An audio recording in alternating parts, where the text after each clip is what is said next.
যুব দলের নেতাটা মারা গেল সোমা আপা, আপনার তার জন্য খারাপ লাগে না? আমার সবার জন্যই খারাপ লাগে। না আপনার লাগে না, আপনি এতক্ষণ আপনার যে উগ্র ভূমিকায় ছিলেন, এখন কিন্তু আপনি খুব ঠান্ডা মাথায় কথা বলছেন। বিএনপির 100 জন ইকুয়াল টু আওয়ামী লীগের একজন মারা গেলে আপনার খুব খারাপ লাগে। আপনি এতগুলো কথা বলেছেন, আপনারা এতগুলো কথা বলছেন, চৌধুরী মনি কাউকে বিশ্বাস করেন? সাংবাদিকদের বিশ্বাস করেন না বলে তো সবার আগে সাংবাদিকদের গাড়িতে হামলা করেছেন। আমরা করি নাই এই কথা বলবেন না। মিথ্যা অভিযোগ দিয়ে আপনারা একটা লাইভ টক শোতে এসে যে কোনো মানুষকে সব সময় এসে একটা বিভ্রান্ত করেন।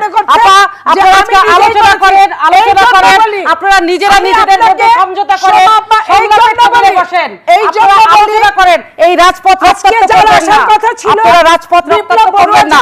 বিপ্লব বড়ুয়াদের কাছে আমাদের অনুরোধ, আপনাদের কাছে অনুরোধ, আমাকে কথাই বলতে দেন না। কথা বললে শুধু বিশ্বাস করে বিপ্লব বড়ুয়াকে কথা বলছে ততক্ষণ আপনি চুপ ছিলেন। আপনি আপনার মানুষকে, কারণ আমি বলেছিলাম বিপ্লব বড়ুয়া আপনি কথা বলবেন, উনি কথা বলবেন, আমি আপনার সঙ্গে তর্ক করছি না। যে উস্কানিমূলক কথা বলেন আপনারা, যে আপনারা সাংবাদিক এতক্ষণ কথা বলবি না হয়ে গেল, এতক্ষণ আপনি সিরিয়াস হয়ে গেলেন, কিন্তু যখন আপনি যুব দলের নেতা মারা গেল তখন আপনি এত আস্তে করে বললেন হ্যাঁ শুনেছি। আমি তো বললাম এটা কোন দেশি কথা? আপনি যদি একজন রাজনীতিবিদ হয়ে থাকেন তাহলে আপনার জানা উচিত ছিল জার্নালিস্ট আপনাকে প্রশ্ন করেছে উনি কিভাবে মারা গেলেন। এটা হচ্ছে আপনার থেকে তথ্য বের করা, যেটা উনি অবগত হবেন। বডি ল্যাঙ্গুয়েজ কিন্তু আমি কিন্তু আপনাকে সুন্দর করে বলেছি উনি কিভাবে মারা গেল। দুইটা ওয়ার্ড মারা গেল, আচ্ছা শুনেন, জাতি দেখছে, জাতি আজকে দেখেছে আপনারা কি করেছেন। এটা হতে পারে জাতি আজকে দেখেছে। আপনি শুনেন, আপনারা ক্ষমতায় যেতে চাচ্ছেন, যেভাবে ওনারা থাকতে চাচ্ছেন, এভাবে এত জাতি দেখেছে। এত খারাপ লাগে কেন? ওনারা 17 বছর ক্ষমতায় আছে, আপনার খারাপ লাগে না? বড় কিছু আপনি ক্ষমতায় না, উনি আমাদের কেউ না, আমরা সাংবাদিক।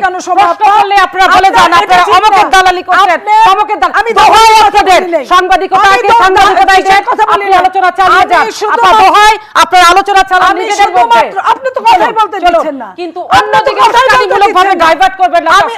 চলুন বলুন, আপনার সঙ্গে কথা বলবো না, আপনার সাথে কথা বলবো। তো আমাকে এর মধ্যে টেনে আনছেন। আমি অবশ্যই বলুন, আপনার বডি ল্যাঙ্গুয়েজের কথাটা আমি জাতিকে জাস্ট বুঝিয়েছি। অবশ্যই বডি ল্যাঙ্গুয়েজ জাতি জানে। যুব দলের নেতা মারা গেল, আপনি খুব স্লোলি নিলেন। প্রশ্ন করলাম যে উনি কিভাবে মারা গেলেন। পুলিশ মারা গেল, মনে হয় পুলিশটাকে আমি মাইরে আপনার এখানে আসছি। বাবা আপনি কেন আপনি আমাকে মনে করলেন আমি আসামি?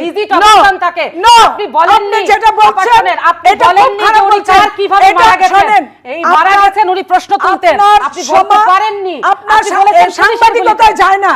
এই আমাকে শেখাতে হবে না রে আপা, আপনারা রাজনীতি করেন। আমি যার কাছে আসব, আমি সাংবাদিক হিসেবে আপনার সাংবাদিকতার জায়গা ছেড়ে দেন, আপনারা রাজনীতি করেন, রাজনীতি করেন। আমি তো কোনো নেতার কাছে আসি না। আপনি সাংবাদিকতা আপা প্লিজ শেখাবেন না। অবশ্যই আমি শেখাবো। আমি আরো 50টা সাংবাদিকের সাথে কাজ করি, আপনার সাথেও কাজ করি। আলাপ করেন, আজকে জাতি দেখবে, আলাপ করেন। আগামীকাল হরতালে কি হবে, কি হবে, কি হবে, হরতালে আপনার মতো আপনি যদি মনে করেন খুশি হবেন যে হরতালে কি হবে, আপনি মারা গেলে খুশি হব ভাই। আপনি অবশ্যই খুশি হবেন। আপনার চেহারার মধ্যে এত নিঃসংসতা কেন? বডি ল্যাঙ্গুয়েজ বলে, বডি ল্যাঙ্গুয়েজটা একটা বিরাট জিনিস, অবশ্যই বিরাট জিনিস। সোমা বডি ল্যাঙ্গুয়েজ একটা বিশাল জিনিস। ওনাদের প্রশ্ন করলে ওনারা বলেন না যে আপনি বিএনপির হয়ে প্রশ্ন করছেন। আপনি খুশি হবেন যুব দলের নেতা মারা গেছে, আপনি আরে বাবা আপনাকে বলেছি যুব দলের নেতা থেকে। আপনি যখন বলছেন যখন পুলিশ মারা গেছে আপনার মাথা নষ্ট হয়ে গেছে। ওয়াই পুলিশ কেন মারা গেছে? যুব দলের লাশ তো আমি দেখিনি। ওয়াই আমি বলছি, জিজ্ঞেস করলাম। আমি যখন বলছি তখন আপনার বলা উচিত ছিল একই পুলিশের লাশটা দেখছে সারা দুনিয়ার লোক, একটা নিথর ডেড বডি পড়ে আছে। নিথর ডেড বডি পড়ে আছে হাসপাতালে। মেরেছে কে? ওটা নড়াচড়া করে না। মেরেছে কে? হাসপাতালে মারা গেলে নড়াচড়া করে। ওটা দেখলো আমাদের খারাপ লাগছে। আমরা যখন মঞ্চে ছিলাম খারাপ লাগছে। আমরা যখন মঞ্চে ছিলাম শুনেন তো আপনি শুনে যুব দলের লোক মারা গেছে। মাথা ঠান্ডা করেন, মাথা ঠান্ডা করেন। আজকে হরতাল, মাথা ঠান্ডা করেন। ভোট এখনো আসেনি, তফসিল এখনো হয়নি। অনেক দূর যেতে হবে, যাচ্ছি না। হ্যাঁ বলেন আপা। আমি সারা জীবন অন্যায়ের বিরোধিতা করছি, সেটা আমরা জানি। আপনি রাজপথের মানুষ, বাট আপনি এই ধরনের কথা বলতে পারেন না। আপনি মাথা ঠান্ডা করে টকশোটা দেখবেন, আপনি কোথায় উত্তেজিত করেছেন। বিপ্লব বড়ুয়া টকশো রিলে করবেন। জি অবশ্যই করব। টকশো আজকে রিলে করবেন। আপনি মাথা ঠান্ডা রাখেন, আপনি বলবেন আপনি বিপ্লব বড়ুয়াকে কোন ভাষায় কথা বলছেন, আমার সাথে কোন ভাষায়? বিপ্লব বড়ুয়া তো আমাকে বলেনি আপনি বিএনপি দালালি করছেন। বললাম ওনাকে প্রশ্ন উত্তর দিতাম। প্রভুর মতো ফ্যাসিস্টের কাছে, ওনার কাছে আমি প্রভুর মতো কেন? আপনার সাথে আমি প্রভুর মতো কথা বলেছি।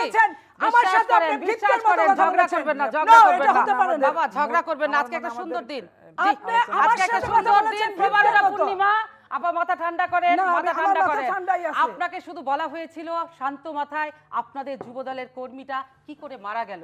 কি করে মারা গেল আপনি জানেন না? আজকে এখানে কথা বলতে আসছি, উনি কি পেঁয়াজ কাটতে গিয়ে মারা গেছে? এটা কি উত্তর হতে তাহলে পারে? কেন আপনি এই আমি তো কথাটা এটাই বললেন? জিজ্ঞেস করেছি, আপনি এত সাংবাদিকরা খবর প্রশ্ন রাখেন, করা। আপনি সাংবাদিক, আপনি এই আমি তো খবরটা আপনার রাখেন থেকে না? জানলাম। আমি যখন এখন বললাম আমি মানব জানলাম। জমিনে দেখলাম এখনো, সেইজন্য তো তো জিজ্ঞেস আমি করেছি, বললাম আপা, আপনি এটা কি মানব জানতে জমিন চাওয়া পড়েন, সাংবাদিকের অপরাধ? আপনি মানব জমিন কিভাবে পড়েন, মারা গেল? আপনি আরো 5টা পত্রিকা পড়েন। আপা, আমার সাংবাদিকের জানতে চাওয়াটা কেন? অবশ্যই এটা অপরাধ। মারা যায়, বিএনপি তো বিএনপিকে অবশ্যই মারেনি, কেউ তো দীপক মেরেছে। বড়ুয়া চ্যালেঞ্জ করলো, আমি একটা পত্রিকার নাম বললাম, আপনি নামটাই বলতে পারেন না। আমি সাথে আরে সাথে মাথা তথ্য কি চাইলাম। ঠিক আছে আজকে আমাদের? তথ্য চাইলাম আমি তো। মৃত্যুর আমি ঘর থেকে সেজন্যই ফেরত বলছি, আসা একজন আমি মানুষ, সেজন্যই বলছি, আপনার এখানে আজকে আসছি, মাথা ঠিক নাই, শোনেন, আপা। নো সোমাপা, জি, মৃত্যুর জি। ঘর থেকে ফেরে একটা মানুষ আপনার এখানে আসছি, আপনি রাজপথের আপনি আমার সৈনিক, সাথে আপনি রাজপথের আপনি আমার সৈনিক। সাথে যে দুর্ব্যবহারটা করলেন, আপনারা